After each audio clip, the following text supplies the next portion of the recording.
Le 18 juin 1940, dans une France dévastée par l'ampleur de la défaite face à l'armée allemande, un appel lancé de Londres par un tout jeune général pas encore très connu offre un choix différent à des milliers de jeunes Français. Continuer le combat au grand jour auprès du seul allié encore en guerre, l'Angleterre. Un choix supplémentaire à ajouter à ceux qui se proposaient alors aux Français, collaborer, ne rien faire ou combattre et entrer dans la résistance.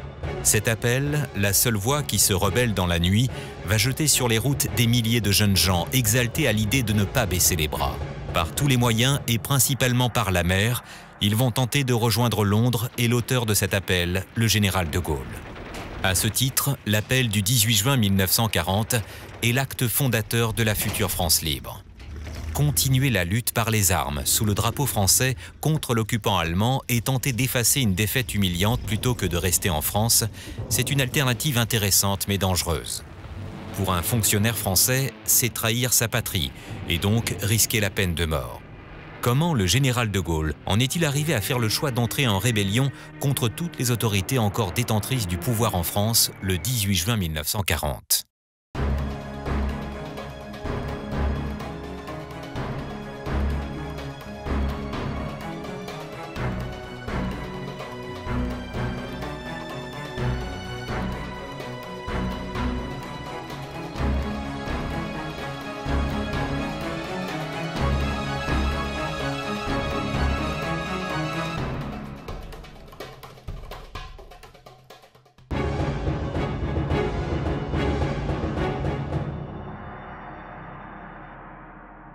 Malgré les nombreux appels au réarmement depuis le milieu des années 30, dont ceux répétés de Gaulle, rien n'est réellement mis en place pour moderniser ni réformer les forces armées françaises en vue de résister à la nouvelle armée allemande, forte de ses divisions blindées et motorisées, appuyée de son aviation moderne et mettant en œuvre une doctrine d'emploi novatrice.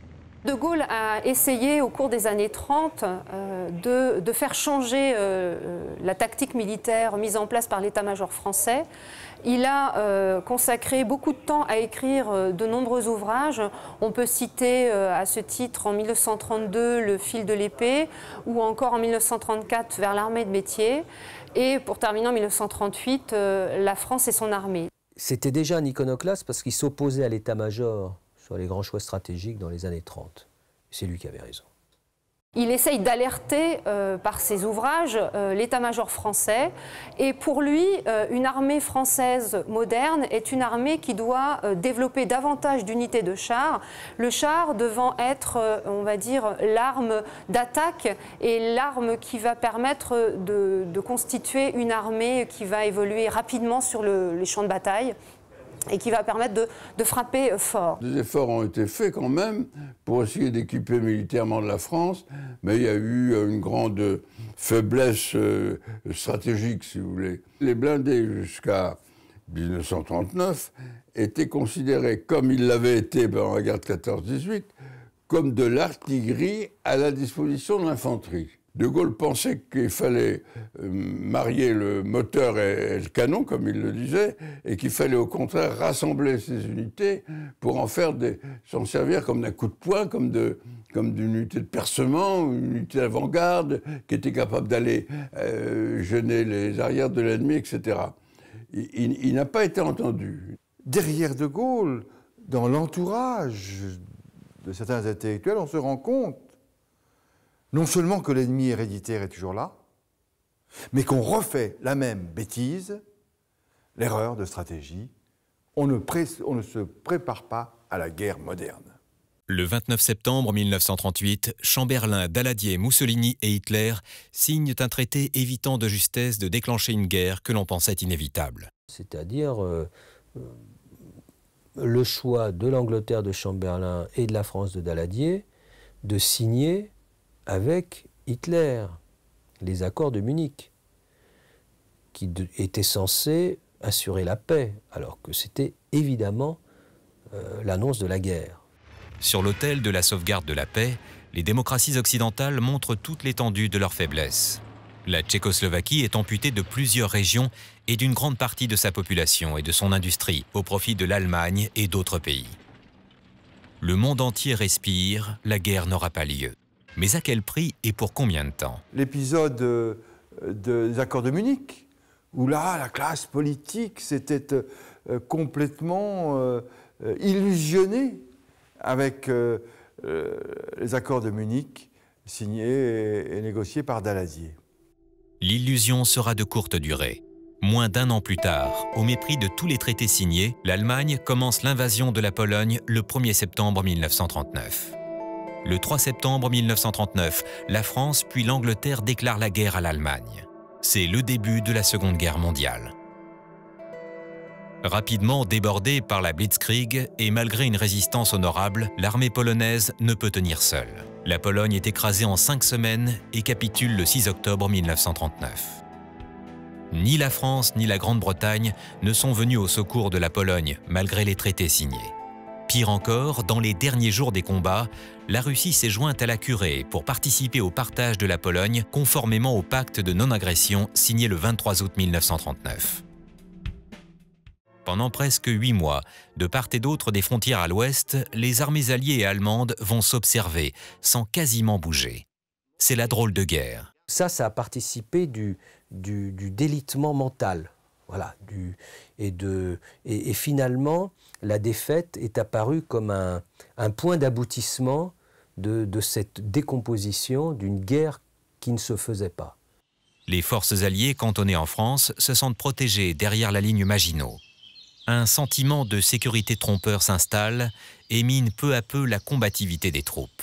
La ligne Maginot est une absurdité. Elle ne permettra pas à l'armée française de se protéger d'une éventuelle invasion allemande. Elle est discontinue, elle va de la Suisse aux Ardennes et elle est inexistante au niveau de la Belgique. Et d'ailleurs, c'est par là que l'armée allemande va s'engouffrer en mai 1940. Le 30 novembre 1939, profitant du contexte international, la Russie attaque la Finlande. Après quelques succès défensifs initiaux, la Finlande doit finalement capituler. Là encore, les démocraties occidentales, uniquement préoccupées de leur propre sort, n'ont pas bougé. Le 9 avril 1940, en prélude à l'offensive à l'ouest, l'Allemagne envahit le Danemark et la Norvège. Et les Alliés réagissent enfin et débarquent un corps expéditionnaire en Norvège. Mal préparée, l'opération est un échec fin avril 1940 et les forces françaises doivent finalement évacuer Narvik.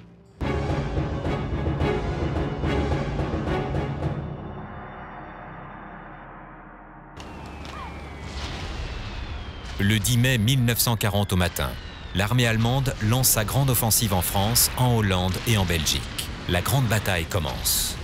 Dès le premier jour, les forts belges et les ponts hollandais sont capturés intacts par les parachutistes allemands. En réponse, les forces anglo-françaises pénètrent en Belgique pour tenter de contre-attaquer. Incapable de résister, le 14 mai 1940, la Hollande capitule. La première des choses, c'est cette attaque du 10 mai 40 qui va semer le désarroi en Europe, puisque la Belgique et la Hollande sont attaquées sans déclaration de guerre. Et la France, qui est en guerre depuis le 3 septembre, est attaquée ce 10 mai. C'est la véritable guerre qui commence. Le 10 mai 1940, j'étais à Brest. La rade de Brest était noire de bateaux de guerre, ce qui nous paraissait normal, parce que la marine française était à l'époque la 4e du monde. Autrement dit, à Brest, on vivait dans une atmosphère de bâtisseurs d'empire. Dans le même temps, les 7 divisions blindées du groupe d'armée A traversent les Ardennes, réputées infranchissables aux chars. Et le 13 mai 1940, Guderian perce le front français à Sedan et franchit la Meuse. Partout, le front craque sous la pression des Panzers et de la Luftwaffe. Du 17 au 19 mai 1940, la 4e DCR, ou division cuirassée de réserve du colonel de Gaulle, contre-attaque à Montcornet et à Crécy-sur-Serre. Les 150 chars R-35 et B-1 bis de Gaulle arrêtent pour un temps la progression allemande. Il va mener une bataille importante en mai 1940 à Montcornet, où il va tenter à la tête de ses chars d'arrêter l'invasion allemande, mais cela ne suffira pas. Néanmoins, cette bataille qu'il va mener au niveau de Montcornet et d'Abbeville va être l'une des seules victoires de l'armée française à ce moment-là. Les chars B français étaient les plus puissants de tout le champ de bataille. Hein. C'était des armes redoutables, très puissantes. Manquait de moyens de transmission, mais très puissantes. Et quand les voyant arriver, un capitaine de DCA allemande, qui possédait donc des canons avec des vitesses de départ très fortes, a eu l'idée d'utiliser ces armes de DCA contre avions, contre les chars B français. Et malheureusement, ça a marché. Le 17 mai 1940, il est nommé général de brigade à titre provisoire. C'est pendant ces quelques jours d'espoir que se passe un événement méconnu. Le 21 mai 1940, dans la cour d'une ferme de Savigny-sur-Arde, De Gaulle fait un discours retransmis à la radio. Il appelle au combat et à ne pas perdre espoir. En effet, c'est le 21 mai 1940 qu'il lance à Savigny-sur-Arde, dans une cour de ferme, avec des moyens radiophoniques très limités, ce qu'on pourrait appeler l'appel avant l'appel. En effet, dans cet appel, il met en garde l'armée française et l'état-major français et l'invite à davantage développer d'unités de chars, mettant en avant que la guerre mécanique est en route et que l'armée française doit s'y préparer rapidement. En fait, dans le texte de l'appel de Savigny-sur-Arde, on a déjà en germe tous les termes et on a tous les propos de l'appel du 18 juin, puisqu'il met en avant cette nécessité de poursuivre la lutte et en s'appuyant sur une armée efficace, rapide, où le char a toute sa place.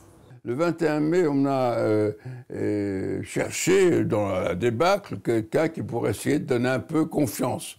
Or, De Gaulle venait de gagner sur le terrain quelques avantages, donc on a cherché ce colonel qui était totalement inconnu du grand public. Parlait à la France et dit-leur que tout n'est pas perdu. Et effectivement, si on relit l'appel du 21 mai qui a été diffusé sur les antennes de la radio nationale française à l'époque, on voit beaucoup d'idées qui sont reprises après dans l'appel du 18 juin. Ce discours montre la volonté d'un homme de continuer la lutte coûte que coûte.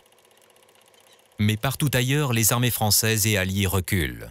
De Gaulle a sauvé l'honneur, mais sans toutefois inverser le cours des choses. Au nord, le piège se referme. Les Allemands atteignent la Manche près d'Arras. 45 divisions alliées sont encerclées dans la poche de Dunkerque. Le 27 mai 1940, l'opération Dynamo, l'évacuation par la mer des forces anglaises et alliées commence. Le 28 mai 1940, complètement envahi, c'est au tour de la Belgique de cesser le combat. Le 4 juin 1940, le dernier bateau anglais quitte Dunkerque. 340 000 soldats, dont 120 000 Français, ont été évacués vers l'Angleterre. Fort de son succès et de sa réputation, De Gaulle est pressenti pour un poste ministériel. C'est un choix difficile. Le 5 juin 1940, persuadé qu'il ne peut plus rien faire sur le terrain pour inverser le cours des choses, il accepte sa nomination comme sous-secrétaire d'État à la guerre. Ce mandat éphémère durera jusqu'à sa démission le 16 juin 1940. Cela va avoir une importance considérable pour lui, car en rentrant dans ce gouvernement, il entre d'une part en politique et il acquiert une légitimité qui va lui être précieuse pour la suite des événements, parce qu'on peut dire qu'il va de ce fait appartenir au dernier gouvernement de la Troisième République, et cela va être capital pour lui. C'est une vraie légitimité qu'il va pouvoir mettre en avant face à Churchill quand il arrive à Londres le 17 juin 1940. Pendant ces 11 jours, De Gaulle va tenter par tous les moyens de convaincre les autorités civiles et militaires françaises de continuer le combat. De Gaulle n'est pas parti tout de suite. De Gaulle a d'ailleurs incité le président de la République, le gouvernement, les hautes autorités à continuer le combat. Il va notamment multiplier les allers-retours en Angleterre à partir du 9 juin 1940 pour tenter de mettre en place une politique commune entre la France et l'Angleterre, en vue de continuer la lutte, soit à partir du sol anglais, soit à partir des colonies françaises.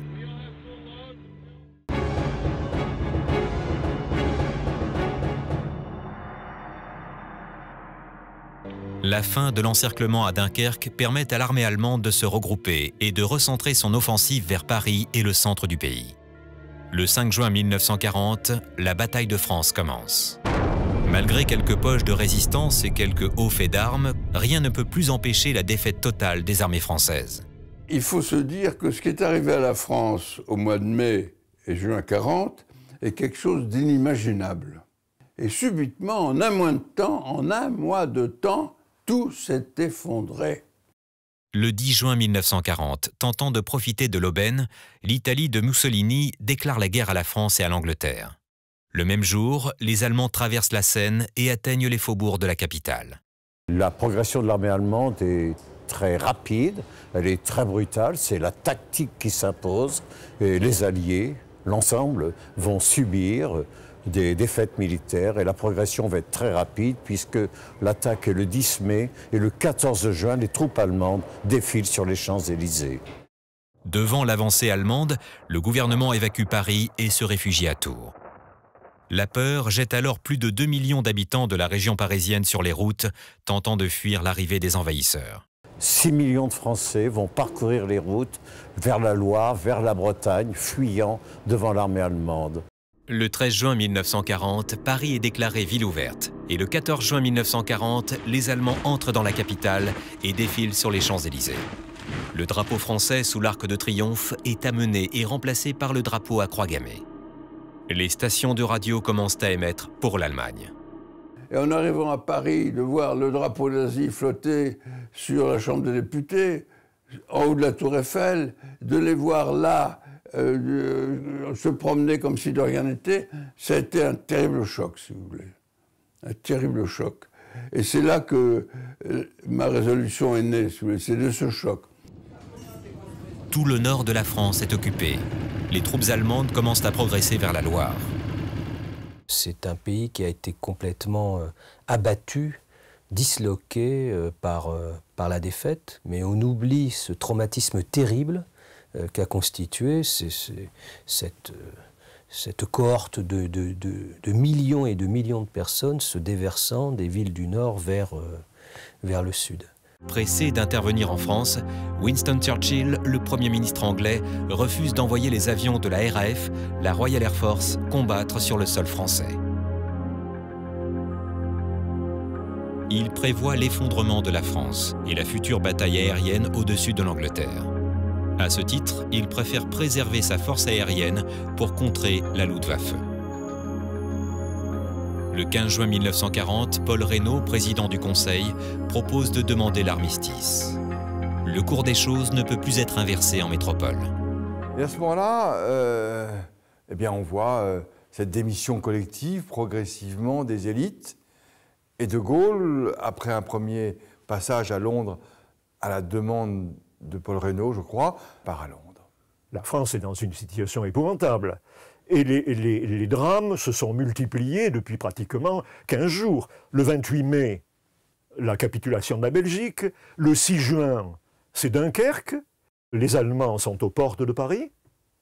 Et le gouvernement français a quitté Paris et se trouve à Tours. Le 16 juin 1940, De Gaulle de Londres propose une union franco-britannique. En accord avec Winston Churchill et proposée par Paul Reynaud, cette proposition est mal perçue et refusée par le Conseil des ministres. Paul Reynaud démissionne alors et le même jour, le maréchal Philippe Pétain est appelé au pouvoir pour tenter de sauver ce qui peut l'être. Dans la nuit même, du 16 au 17 juin, il a décidé de demander l'armistice à Hitler. Et le lendemain midi, du 17, sur Radio Bordeaux, qui a été bricolé, on entend Pétain annoncer qu'il faut cesser le combat. Il est certain que la grande figure de Pétain, magnifique figure, hein, moralement même et physiquement, il était d'une grande beauté, c'est un très beau vieillard. Et effectivement, les Français n'ont pas su à quoi se raccrocher. Il n'y avait plus de gouvernement, il n'y avait plus d'assemblée, il n'y avait plus rien. Et il est apparu là, effectivement, comme le sauveur. Et personne ne pouvait penser que Pétain serait champion de la collaboration. Les autorités anglaises acceptent le principe d'une reddition française, à condition que la flotte française soit envoyée dans les ports anglais. Le non-respect de cette demande aura des répercussions dramatiques le 3 juillet 1940 à Mers-el-Kébir. Churchill a peur que les bateaux français ne cherchent à partir pour rejoindre la France ou bien ne se sabordent dans les ports anglais, encombrant les ports anglais. Le lendemain, le 17 juin 1940, Pétain prononce une allocution radiodiffusée où il déclare qu'il faut arrêter les combats et faire don de sa personne pour soulager le malheur de la France. Pétain, c'est « la guerre est finie ». Et d'ailleurs, son premier message du 17 juin 1940, c'est pour dire « les combats s'arrêtent ».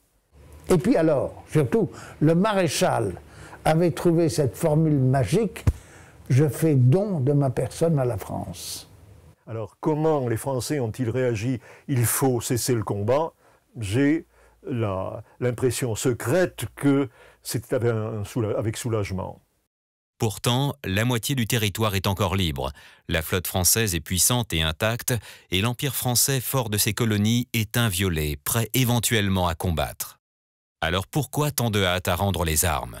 Le 17 juin, au reçu de l'appel radiodiffusé du maréchal demandant de cesser le combat, l'Empire réagit à peu près unanimement en demandant de poursuivre le combat. Le plus virulent, c'est le général Noguès, commandant en chef du théâtre d'opération d'Afrique du Nord, qui dit il faut sauver l'honneur de la France et collaborer avec nos alliés britanniques. Le 22 juin 1940 à 18h30, l'armistice est signé dans la clairière de Retonde en forêt de Compiègne. Le 25 juin 1940, l'armistice entre en vigueur et les combats cessent sur tout le sol français. La France vaincue dépose les armes et entre pour plus de 4 ans dans l'occupation allemande. Et donc, les conditions d'armistice sont acceptées comme telles par le gouvernement de Bordeaux, hein, qui a été formé par le maréchal Pétain à la demande du président de la République qui lui a demandé de former le gouvernement après la démission de Paul Reynaud. Le désastre, la défaite militaire a entraîné la démission du gouvernement de Paul Reynaud. En prenant connaissance du discours de Pétain, De Gaulle s'interroge. Que doit-il faire? Rester à Londres et entrer en rébellion? Ne rien faire? Ou enfin se soumettre et collaborer? Ne rien faire n'est pas une option envisageable. Pour De Gaulle, collaborer jamais. D'autres attitudes étaient possibles. Certains avaient suggéré à De Gaulle de rester en France et d'organiser la résistance de France. D'autres avaient envisagé que celles et ceux qui voulaient résister à l'occupant se réfugient ou rejoignent l'Afrique du Nord, l'Empire français. Pour l'énergique générale, à titre provisoire, conscient de la grandeur de la France, la clandestinité n'est pas une solution acceptable. Les colonies sont trop éloignées de la métropole et n'offrent aucune possibilité d'asseoir sa légitimité en tant que France résistante. Après avoir incité toutes les autorités légales et légitimes à ne pas capituler, De Gaulle a considéré que son destin était d'incarner la République. La seule option matériellement envisageable, c'est donc Londres. Il lui faut agir à partir du sol anglais pour continuer le combat au nom de la France. De Gaulle choisit alors la rébellion. Le choix s'avère judicieux. Quelques heures après, De Gaulle, comme Georges Mandel le 17 juin 1940, aurait fait l'objet d'une arrestation pour sédition par le nouveau gouvernement Pétain.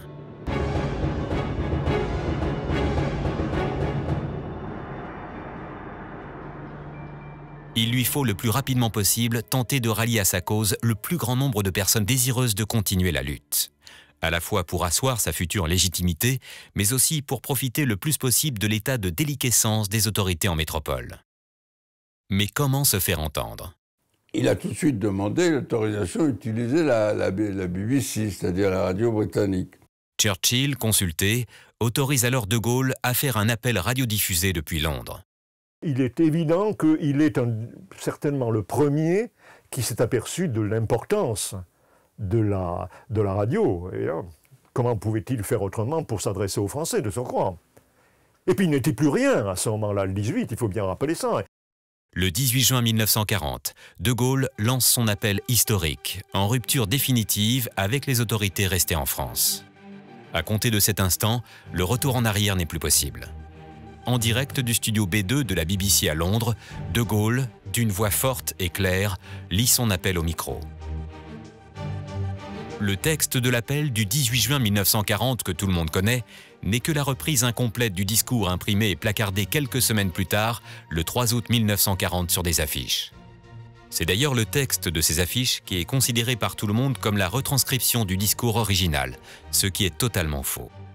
Les deux premières phrases, jugées trop sévères par les Alliés, espérant encore négocier avec les autorités françaises la neutralisation de la flotte française, ont été supprimées à la demande de Churchill. Le texte commence par une phrase d'espoir. La France a perdu une bataille, mais la France n'a pas perdu la guerre. Et il continue par « rien n'est perdu ». Dans son appel, De Gaulle développe ses idées en rappelant que la guerre est une guerre mondiale et que des forces immenses ne sont pas encore intervenues. Les États-Unis, bien sûr, mais aussi les empires coloniaux français et anglais. Il annonce la suite, si vous voulez, en fait. Il dit, bon, la France a perdu. La fameuse formule, elle n'est pas du 18 juin, elle est du mois de juillet. Enfin, en gros, il a dit, la France perd une bataille, d'accord, mais la guerre n'est pas perdue. Des forces immenses, bon, l'Angleterre était toujours là, elle n'était pas envahie, et puis l'Amérique était là dans l'attente de ce qu'allait se passer. Donc il dit, des forces immenses vont jouer, cette guerre est mondiale, c'est pas une guerre européenne, c'est une guerre qui va concerner le monde entier, il ne pouvait pas mieux dire. Donc regroupons-nous, que tous ceux qui veulent continuer me rejoignent, on va faire ce qu'on va pouvoir. Encore une fois, tout montre que De Gaulle se fait une certaine idée de la grandeur de la France et souhaite la faire partager à tous ceux qui veulent lutter pour sauver la patrie en péril. Pour les militaires comme pour les autres serviteurs de l'État, on a un double obstacle. D'abord, l'obstacle du choix de la résistance. Et on a vu que le choix de la résistance était le fait d'une minorité. Donc, premier obstacle. Mais le deuxième obstacle, c'est qu'il faut désobéir à l'autorité de tutelle. Il fallait qu'ils rompent avec ce qui était au cœur de leur idéologie, le devoir d'obéissance. C'est un défi lancé à l'adversité, un appel vibrant au patriotisme. Un texte avec des mots simples mais percutants, imputant la fin des combats en métropole à des gouvernements cédant à la panique et oubliant le sens de l'honneur. Le but essentiel de cet appel est clair, convaincre et rassembler des hommes pour créer une armée de reconquête et avoir du poids dans les futures opérations militaires qui permettra à la France de siéger en bonne place à la table des vainqueurs de la guerre. À la fin de son discours du 18, il dit qu'il reparlera le lendemain, ce qu'il fait. Le lendemain, le 19 juin 1940, il fait un nouveau discours à la radio. Dans la guerre mondiale qui est en cours, la France a été vaincue à l'avant-garde. Le discours est plus agressif envers les autorités françaises. La démarche devient plus politique. Churchill laisse faire, s'étant rendu compte qu'il n'y a plus rien à attendre des autorités françaises. Quand on compare les deux discours, on s'aperçoit que le maréchal Pétain, sa vision est sur la France exclusivement, alors que la vision du général est mondiale, au fond. Et c'est là, au fond, pour quelle raison le général, dès l'origine, a été certain qu'un jour, nous ferions partie des vainqueurs et que le monde libre gagnerait la guerre. Il dit, au nom du peuple français, moi, général de Gaulle, etc. etc. Au nom du peuple français.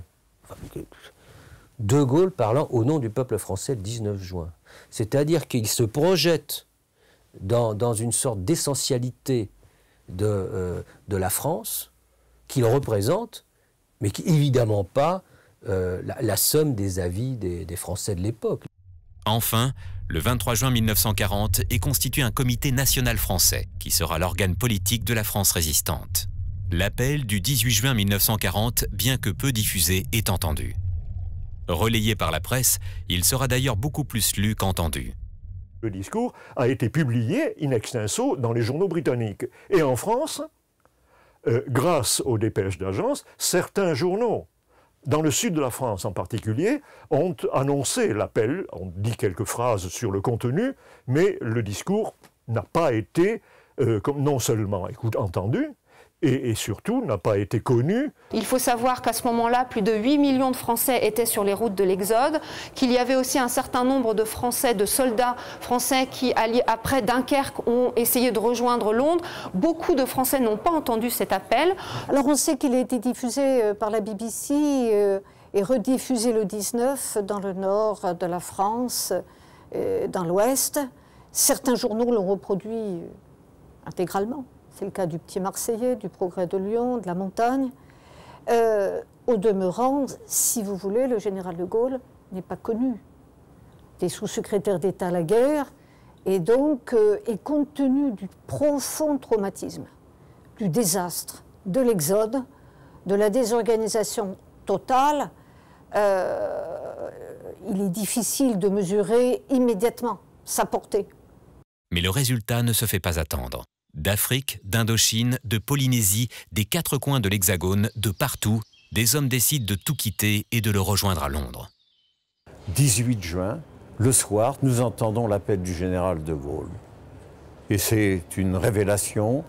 Nous ne connaissons pas cet homme. Nous savons qu'il est général. Nous disons un chef militaire qui s'exprime, qui est à Londres et qui appelle au combat, qui déclare d'abord que la guerre va devenir mondiale, ce que personne n'a jamais dit. C'était quand même un événement assez extraordinaire. Il en est venu, ralliant de Gaulle, du monde entier. Il en est venu d'Amérique centrale, d'Amérique du Sud, il en est venu des Antilles, il en est venu de Nouvelle-Calédonie, il en est venu de Wallis et Futuna, il en est venu d'Indochine, il en est venu de partout. Je n'ai pas entendu l'appel du général de Gaulle. Mais par contre, mon père, qui était donc bouleversé, littéralement bouleversé par l'avance allemande, était persuadé que la France tiendrait l'engagement qu'elle avait pris quelques semaines plus tôt de ne pas traiter séparément avec l'Allemagne. Et par ailleurs, son bon sens lui commandait de croire que la guerre n'était pas perdue. On avait perdu une bataille, mais pas la guerre. Donc il m'a donc dit, pars en Angleterre, fais ton devoir et tâche de revenir midship. Le 18 juin, je peux vous certifier, puisque je suis parti le 18 juin, que les gens qui sont partis le 18 juin sont partis sans avoir entendu l'appel du général de Gaulle. Tout simplement, ils ne voulaient pas rester sous le... Là, les Allemands étaient attendus le lendemain, et il est bien évident qu'on ne voulait pas rester...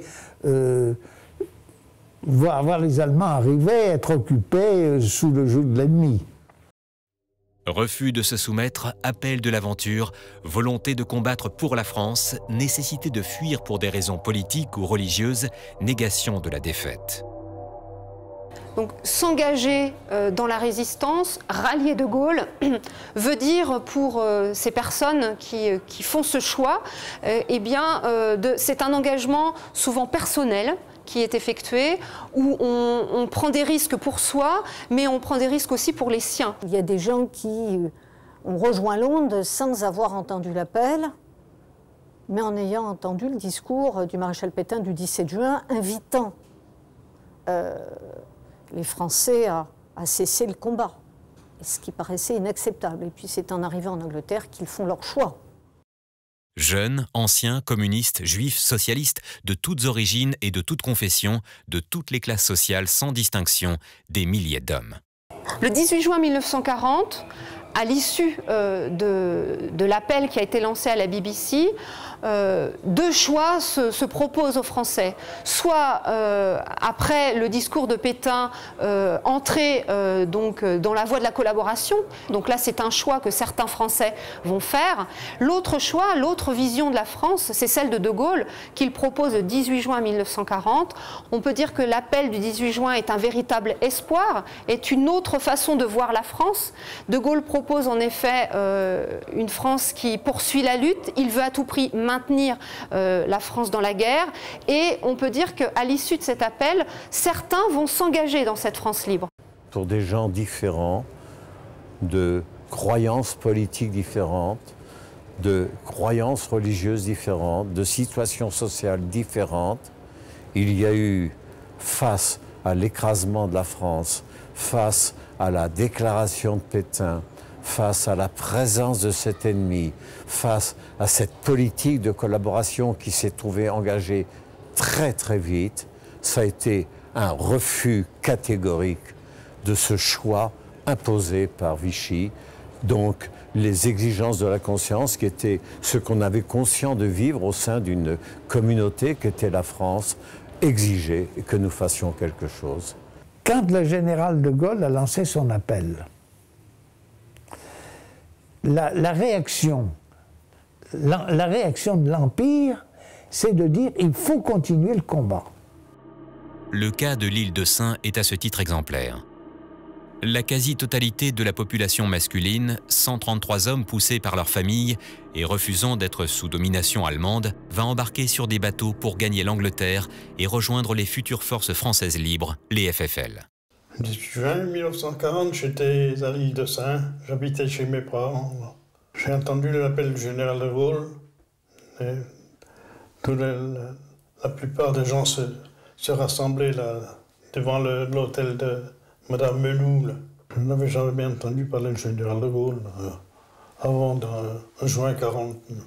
Tout le monde avait entendu, vous savez, ici c'était une grande famille. Hein. Quand il y avait quelque chose de nouveau sur l'île, on entendait de suite. Il y avait quelques personnes qui avaient entendu, mais tout le monde n'était pas présent à l'appel du général de Gaulle. Mais c'est après, par les rumeurs, tout le monde a su qu'on avait capté l'appel du général de Gaulle. Ils auraient pu faire le mauvais choix, choisir la défaite ou choisir de continuer le combat. Ils ont suivi donc ce fameux appel d'un inconnu parce qu'ils avaient envie de continuer le combat. Hein, c'était un choix délibéré et c'est la raison pour laquelle, d'un commun accord, ils sont tous partis rejoindre donc ce fameux inconnu qui était donc le général de Gaulle. J'ai averti mon père que je désirais partir en Angleterre avec les bateaux qui se préparaient à partir. Il est mieux que je parte plutôt que de rester. Parce que vous imaginez un instant qu'ils ont quand même réfléchi, ils ont discuté entre eux avant de partir. On ne pouvait pas partir comme ça sur une simple idée de rejoindre un homme qu'on ne connaissait pas. On a rejoint l'Angleterre après beaucoup de discussions. Le soir même, j'étais parti là, avec le bateau des vedettes des ponts et chaussées, là, les ravitailleurs de phare, la Véleda. Le 18 juin 1940, j'étais sur l'île de Sein et donc mon père est parti ce jour-là pour l'Angleterre. Il est parti avec la Véleda. Il était marin-pêcheur. Ça a été dur de le voir partir, très dur. Mon père est parti le 22 ou le 23 juin. On trouvait triste de voir le père partir et de revenir avec la mère toute seule, quoi. Les premiers bateaux qui sont partis sont d'abord le Zénith, qui était le bateau qui faisait la liaison entre l'île de Sein et Audierne, bateau de transport de passagers et aussi de marchandises. Le Véleda, qui était le bateau qui faisait le ravitaillement des phares, et aussi, bien sûr, les bateaux de pêche, tels le Rouen-les-Arpéors, le Marie-Stella, hein, et par la suite encore le Corbeau des Mers. Le jour après, il y avait trois ou quatre bateaux qui sont partis. C'était principalement des pêcheurs. Là. Eh bien non, ils ont choisi, je dirais, la difficulté. Ils ont choisi de continuer le combat. Et c'est là où leur acte est héroïque.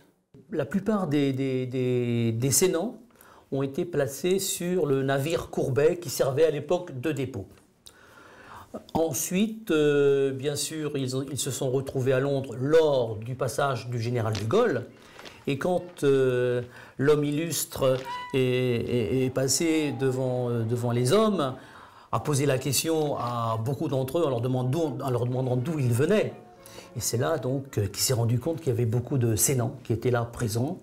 Et c'est une phrase donc, qui est venue à ce moment-là, quand il a dit, bien sûr, mais l'île de Sein, c'est donc le quart de la France. Bon, pendant 5 ans, je ne l'ai pas revu. Quand on voyait un bateau venir d'Audierne qui avait un drapeau au bout du mât, c'est qu'il y avait des gens de l'île qui revenaient sur l'île. des gens qui revenaient d'Angleterre. Mon père n'est jamais revenu.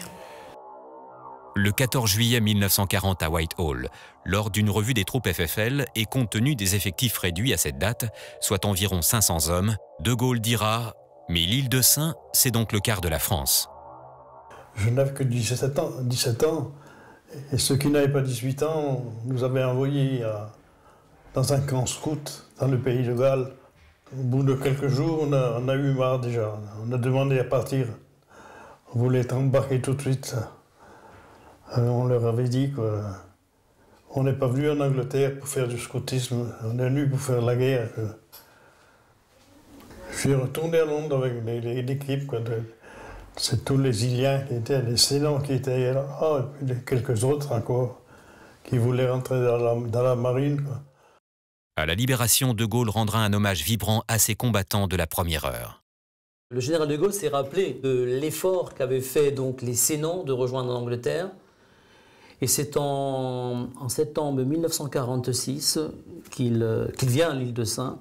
Et l'île de Sein est fait donc compagnon de la Libération, au même titre que Paris, que Grenoble, Nantes et Vassieux-en-Vercors. L'île de Sein est également médaillée de la Résistance et croix de guerre 39-45 avec palme. Elle fait donc d'elle la commune la plus décorée de France, du moins au niveau de cette épopée. Mais la grande majorité des Français restent tranquillement en France. Et même si déjà on informe le général de Gaulle de faits de résistance, il reste encore isolé et peu nombreux. La plupart des Français deviennent pétinistes, simplement par souci de voir revenir le calme et cesser le désordre.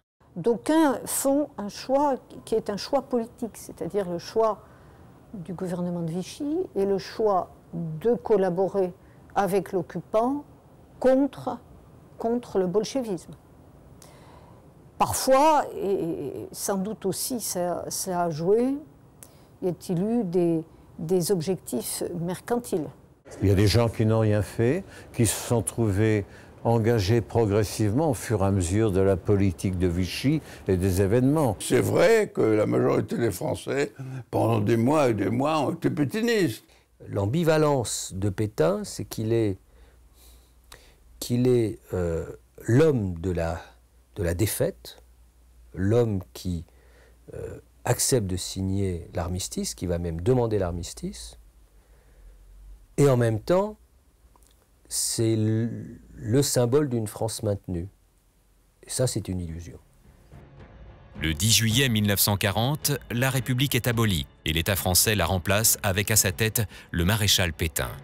Le nouveau gouvernement installé à Vichy depuis le 1er juillet et dirigé depuis le 11 juillet 1940 par Pierre Laval s'engage dans la voie de la collaboration avec les forces d'occupation allemandes. Le choix possible, eh bien, c'est que l'extrême droite qui a poussé Pétain au pouvoir se sont jetés à fond dans la collaboration. On a retrouvé des gens qu'on avait connus au moment de la cagoule, qui étaient donc à Vichy. Pour eux, c'était leur espérance, c'est que l'Europe devienne allemande. Nous avons d'autres camarades qui ont été séduits par cette force, qui ont adhéré au mouvement de collaboration, qui se sont engagés dans la LVF, dans d'autres structures, dans la milice. Il y avait 44 000 Français dans les services de la milice. Face à la position de De Gaulle, les Alliés sont d'abord sceptiques. Franklin Roosevelt, le président des États-Unis, est irrité et refuse de le reconnaître comme l'autorité française et continue de garder des relations avec le régime de Vichy, considéré comme le seul légitime. Churchill, en revanche, le reconnaît comme une force émergente. Il reconnaît officiellement la France libre et combattante le 28 juin 1940, malgré les faibles moyens à sa disposition. Churchill dira d'ailleurs à De Gaulle « Vous êtes seul ? Eh bien, je vous reconnais seul. » Avec l'appui de Churchill, il a progressivement incarné la résistance. La résistance politique et la résistance militaire. Car la thèse de De Gaulle, c'était que la guerre était une guerre mondiale et que la France ne pouvait pas être absente de cette guerre mondiale. Elle devait être dans le camp des vainqueurs et non pas dans celui des vaincus. La réaction des autorités françaises ne tarde pas.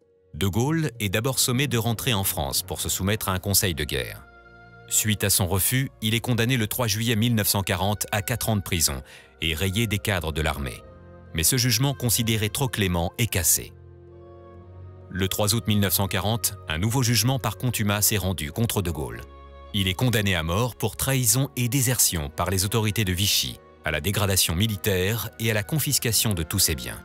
L'impact de l'appel du 18 juin sur De Gaulle a été important puisque les jours qui ont suivi l'appel, De Gaulle a été condamné par un tribunal militaire par le gouvernement de Vichy et il a été condamné à mort.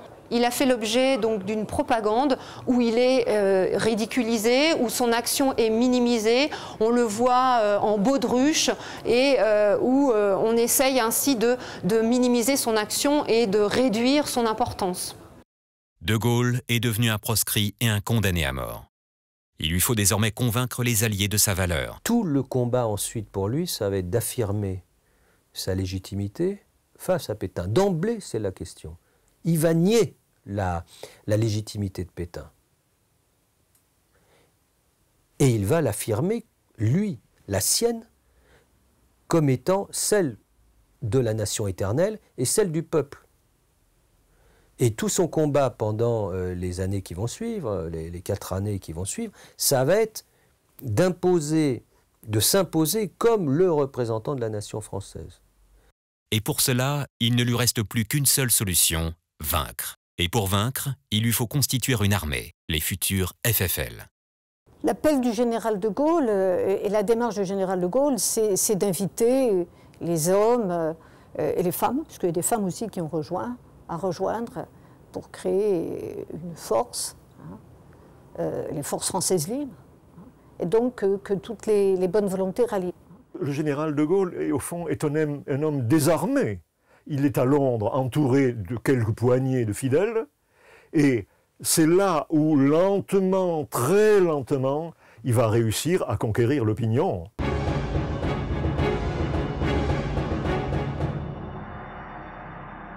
Proposé par le capitaine de corvette Thierry d'Argentlieu et accepté par De Gaulle, qu'il avait déjà adopté comme insigne du 507e régiment de chars qu'il commandait à Metz en 1937, la croix de Lorraine devient le symbole des FFL à partir du 1er juillet 1940.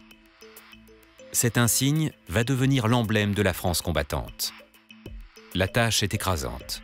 De Gaulle est peu connu, ne représente aucune légitimité et est même considéré comme un hors-la-loi. De plus, les moyens à sa disposition sont quasiment inexistants. Pour finir de noircir le tableau, les autorités en France accusent l'Angleterre d'être responsable de la défaite et de n'avoir pas mis en œuvre suffisamment de moyens pendant la bataille de France. Mais en revanche, il possède un atout majeur, un allié convaincu de sa valeur et du rôle qu'il peut jouer, Winston Churchill. Celui-ci va lui donner des moyens et lui permettre de recruter des hommes parmi les Français évacués qui se trouvent en Angleterre. Churchill va lui accorder sa confiance et lui mettre à disposition des moyens pour organiser cette France libre. Puisque à l'issue de l'appel du 18 juin, eh bien, De Gaulle va organiser la France libre. On peut dire à ce moment-là que l'appel du 18 juin est l'acte fondateur de la France libre. Et il le dit très clairement, je n'étais rien au départ, il a tout à construire, il a besoin de moyens financiers, de moyens militaires pour organiser et reconstruire l'armée française pour poursuivre la lutte en dehors du territoire national. Le général, dès juin 1940, obtient l'autorisation de parler chaque jour 5 minutes à la BBC. Cependant, au début, peu d'hommes acceptent de se joindre au FFL. La tragédie de Mers-el-Kébir, le 3 juillet 1940, où la flotte anglaise va canonner les bâtiments français à l'ancre, causant environ 1300 victimes et endommageant plusieurs grandes unités françaises, va développer une anglophobie tenace et compliquer encore la tâche des recruteurs. Tous les Français, y compris les Français libres, ont appris avec douleur et colère que des bateaux avaient été coulés. C'est une véritable tragédie, parce que nos bateaux n'avaient pas la possibilité de manœuvrer ni de se disperser. La plupart des Français présents en Angleterre vont choisir de rentrer en France. Mais quelques-uns vont choisir de continuer le combat avec De Gaulle. Quelques jours après notre arrivée, on nous a posé la question de confiance. 3 options. Voulez-vous rallier le général de Gaulle, dont on avait entendu parler peu après notre arrivée? voulez-vous servir avec les Anglais ou voulez-vous être rapatrié? Alors il y avait des attentistes qui disaient, mon cher ami, ne vous lancez pas dans l'aventure. Il y avait ceux qui s'accommodaient déjà de la capitulation. Et la zone non occupée, dont on a immédiatement parlé, apparaissait pour ceux qui y avaient leur famille comme un havre de paix. Enfin, il y avait ceux qui, les jusqu'au bout d'hier, qui étaient devenus la mort dans l'âme, acceptant la capitulation et prenant prétexte de la défaite pour refuser de reprendre nos combats. Ça, je ne comprenais pas. Les FNFL, les forces navales françaises libres, sont les premières à être constituées. 5 sous-marins vont rallier l'Angleterre, dont le Surcouf, le plus grand sous-marin du monde, et le Ruby, qui s'illustrera tout au long de la guerre. Plusieurs dizaines d'autres bâtiments français consignés dans les ports anglais depuis l'armistice vont être remis aux mains de De Gaulle pour constituer l'embryon de la future flotte des FNFL. Nous avions une marine extrêmement modeste, en gros 50 unités. Cette flotte, qui s'étoffera au fil du temps, va combattre jusqu'à la fin de la guerre, plus particulièrement dans les tâches de protection des côtes et des convois. J'ai donc décidé de rallier les forces navales françaises libres qui venaient d'être créées à l'initiative de l'amiral Muselier, premier officier général à se rallier spontanément au général de Gaulle. Les FAFL, les forces aériennes françaises libres, sont constituées ensuite avec les aviateurs ralliés à De Gaulle. Ce sont les premiers à combattre pour protéger le sol anglais pendant la bataille d'Angleterre commencée le 12 août 1940. À la fin de la guerre, plusieurs escadrilles de chasse ainsi que le groupe de bombardement Lorraine se seront illustrés sur le front ouest. Les FFL, les forces terrestres, sont au départ les moins nombreuses. Mais dès le 26 août 1940, le colonel Leclerc obtient le ralliement du Tchad à la France. L'embryon de cette force armée sous les ordres de Leclerc deviendra 3 ans plus tard la future 2e division blindée qui sera la première à entrer dans Paris libéré le 25 août 1944. Dans l'accomplissement de cette lourde tâche, De Gaulle est aidé par des hommes de valeur. Parmi les militaires les plus connus, on peut citer le colonel Leclerc, futur maréchal de France. Philippe de Hautecloque est alors capitaine, et au moment du désastre, il a été blessé, évacué sur ordre, et passe par Paris. Et il a entendu un des appels du général de Gaulle. Il rejoint sa femme finalement dans le sud-ouest et l'avise de sa volonté de rejoindre le général de Gaulle à Londres. C'est aussi une rupture intérieure très forte, parce que pour ce militaire, cet officier, c'est rompre le sacro-saint principe d'obéissance absolue. Leclerc, donc, avec ses faibles moyens, les Français libres, c'est l'armée des pauvres, avec du matériel récupéré aux Anglais, etc., entreprend de façon réussie la prise des oasis italiennes le 1er mars 1941 à Koufra, dans le sud-est de la Libye. Et le lendemain, il jure de ne pas cesser le combat jusqu'à ce que les couleurs flottent sur la cathédrale de Strasbourg. Le général Juin, futur maréchal de France, le général Delattre, futur maréchal de France, l'amiral Muselier, seul officier général à avoir rallié De Gaulle dès les premiers jours. L'amiral Muselier était un homme extrêmement courageux. Muselier, c'est cet homme extraordinaire qui à peine s'est mis spontanément aux ordres du général de Gaulle, et puis il va créer de toutes pièces les forces navales françaises libres. Sans lui, il n'y aurait pas eu de marine. Le général Koenig, le général Giraud, le général de Larminat et le général Le Gentilhomme. On peut aussi citer Félix Éboué, qui lui a entendu l'appel, mais qui n'a pas rallié De Gaulle, mais qui a permis à De Gaulle, au contraire, d'installer la France libre dans les colonies françaises, dans l'Empire français, ce qui va être très important pour De Gaulle, car ça va constituer son assise territoriale, l'assise territoriale de la France libre. Sans oublier tous les anonymes qui ont combattu pendant près de 4 ans l'Allemagne nazie dans les rangs des FFL. Enfin, la France combattante possède une dernière composante, la résistance en France occupée. Dans des circonstances graves, dans des circonstances dramatiques, et dans le chaos qu'était la France de 1940, il y a des femmes et des hommes qui ont su dire non. Il fallait désobéir. et au nom de l'idéal séculaire de 1789, de la République française. Le 18 juin 1940, au moment de l'appel du général, la France compte des millions de pétainistes et bien peu de combattants et de résistants. Lors de l'appel du 18 juin, De Gaulle fait appel à des militaires pour mener la résistance à l'extérieur.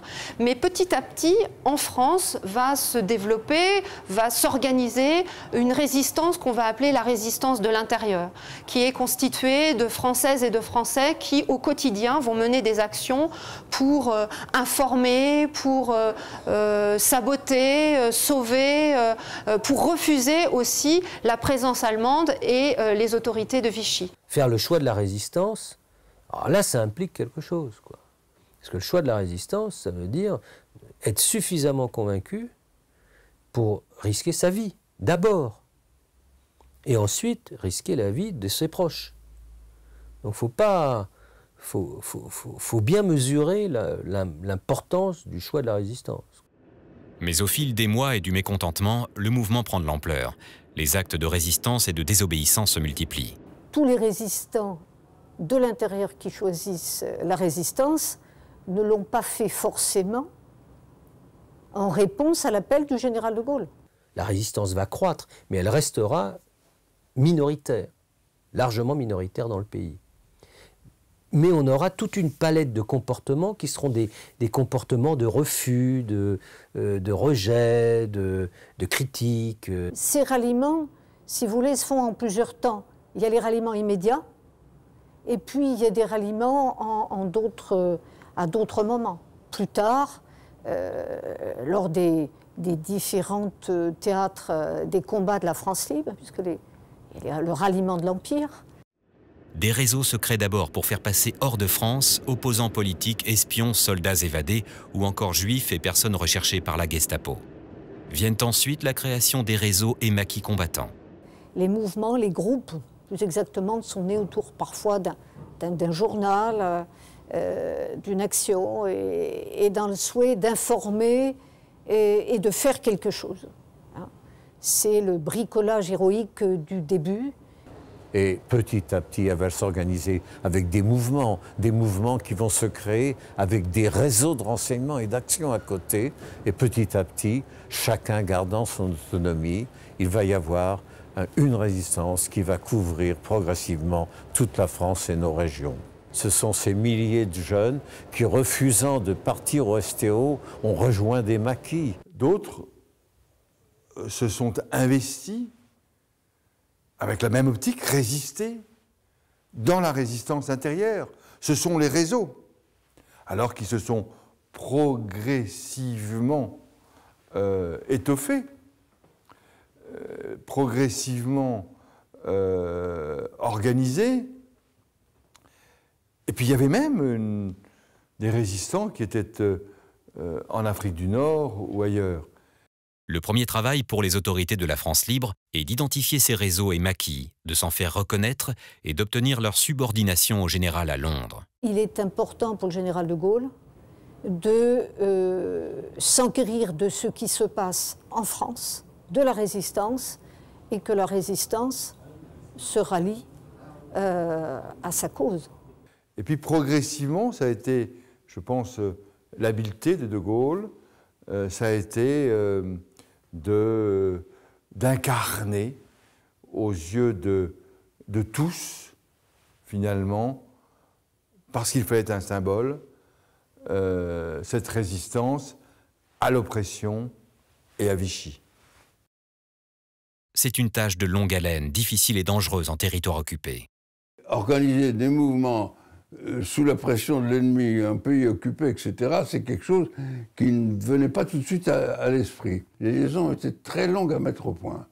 Très longues à mettre au point, et en plus, les Allemands ont trouvé assez rapidement des méthodes de détection pour les petits émetteurs, et qui étaient très efficaces, très efficaces.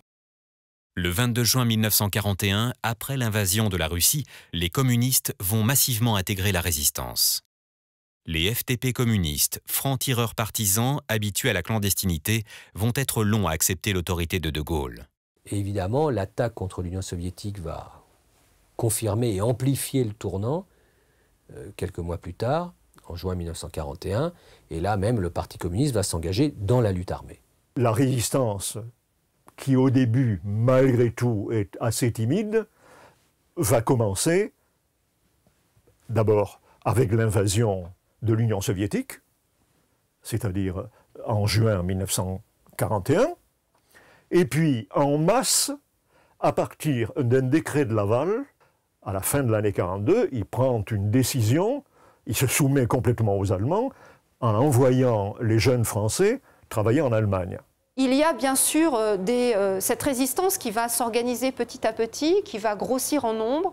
Et à partir de 1943-1944, cette résistance va, grâce à l'action de personnes comme Jean Moulin à partir de 1942, mais aussi de Pierre Brossolette, va s'organiser et s'unifier pour ensuite reconnaître De Gaulle comme chef unique de la résistance. C'est ce qu'a dit De Gaulle, faire l'unité autour de ma personne. Et de la part des résistants, tout au long des événements de la guerre et en fonction de l'évolution de la guerre, il y a des hommes et des femmes qui ont commencé la résistance et qui rejoignent Londres pour poursuivre la lutte, pour poursuivre le combat.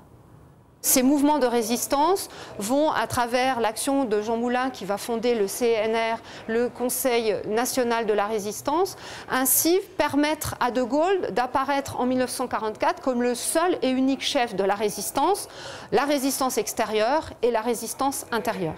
Ce n'est qu'en 1943, avec la création du CNR, le Comité national de la résistance, que toutes les composantes de la résistance en France vont enfin être réunies sous commandement unique.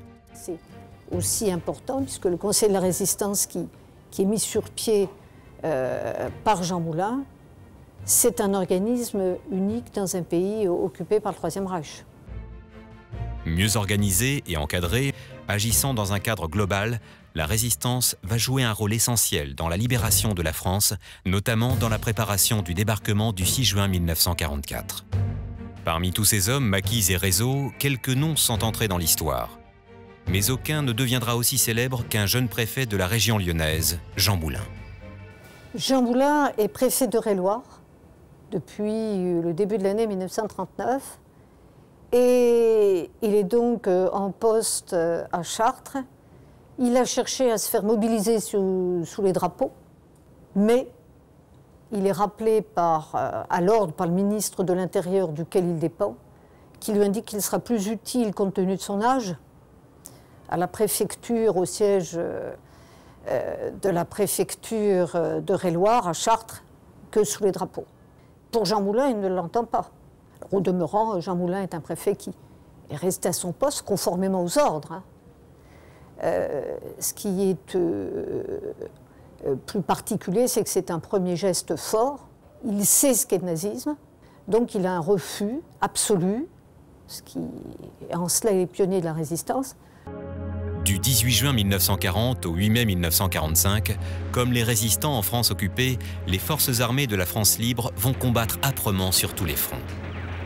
De Koufra à Tobrouk, de Bir Hakeim à la Tunisie, de l'Afrique du Nord à Monte Cassino, tous les premiers grands combats des FFL des années 1941 à 1944 sur le front méditerranéen ont été des pages glorieuses de l'histoire des armées françaises.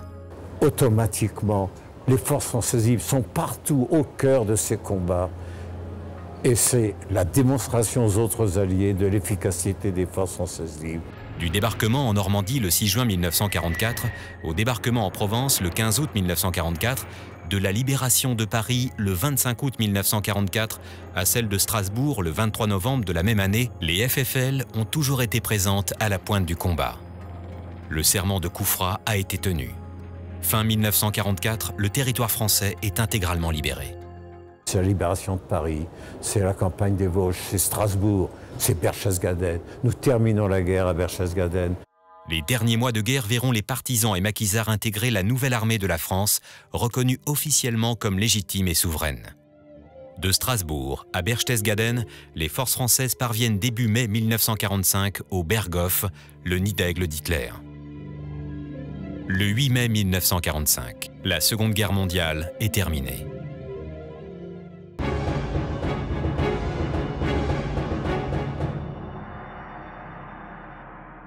Le 18 juin 1940, l'appel du général de Gaulle met les Français face à eux-mêmes, en leur offrant une alternative à l'acceptation de la défaite et de la collaboration.